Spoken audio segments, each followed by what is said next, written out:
La Epístola Universal de Santiago. Introducción. Carácter y objetivo de la epístola. El autor de este escrito se revela como una persona práctica para quien la realidad de la fe en Cristo debe ser demostrada por los hechos y actitudes de quienes la profesan. La Epístola de Santiago no está especialmente dedicada a adoctrinar acerca de cuestiones teológicas, sino a exhortar a los creyentes a que sean hacedores de la palabra y no tan solamente oidores.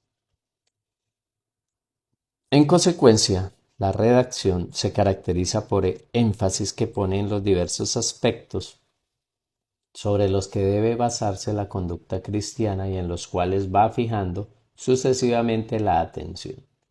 Esta carta es más bien un escrito de carácter impersonal, una instrucción ética dirigida a la generalidad de las comunidades cristianas designadas en conjunto como las 12 tribus que están en la dispersión.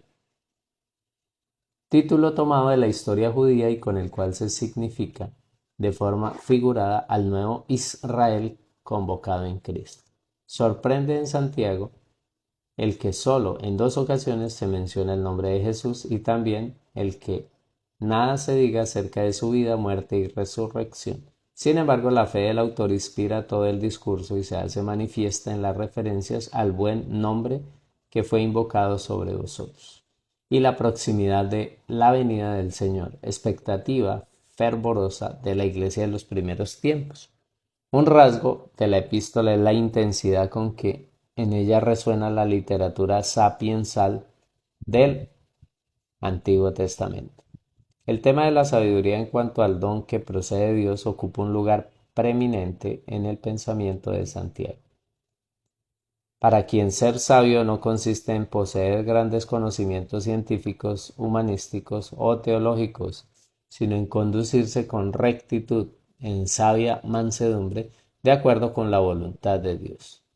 Las exhortaciones de Santiago, pronunciadas desde una perspectiva ética de la fe personal, recuerdan las de Jesús en los sinópticos, más especialmente en Mateo, en discursos como el Sermón del Monte. Así sucede cuando Santiago se refiere a la sinceridad de la fe, a resistir las pruebas con paciencia, a no juzgar a los demás, a refrenar la lengua, a no jurar y a perseverar en la oración. Esas y otras enseñanzas del Señor se hallan en el trasfondo de la epístola, probablemente la más cercana en todo el Nuevo Testamento a la metodología pedagógica de los maestros judíos. Autor, estilo y época. Se ha especulado mucho en torno a la personalidad del autor de esta carta. Una antigua tradición de la Iglesia lo identifica con el apóstol Santiago o Jacobo, figura significativa en la Iglesia de Jerusalén, a quien Pablo se refiere como Jacobo, el hermano del Señor.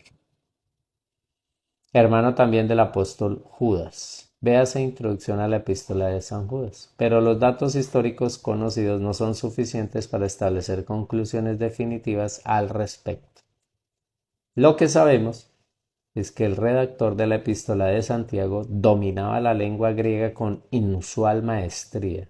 Como obra literaria, este texto es uno de los más sobresalientes del Nuevo Testamento por su corrección gramatical, por la amplitud de su léxico y por la riqueza de sus metáforas, ejemplos, símiles y diálogos retóricos.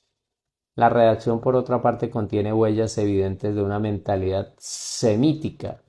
Es evidente que Santiago fue un hebreo palestino poseedor de una amplia formación helenística y que escribió sobre todo para cristianos de origen judío que vivían en la diáspora desde la destrucción de Jerusalén en el año 70. Esquema del contenido. Salutación, la sabiduría que viene de Dios, soportando las pruebas, hacedores de la palabra, amonestación contra la parcialidad, la fe sin obras es muerta, la lengua, la sabiduría de lo alto, la amistad con el mundo, juzgando al hermano. No os gloríes el día de mañana, contra los ricos opresores, sed pacientes y orad.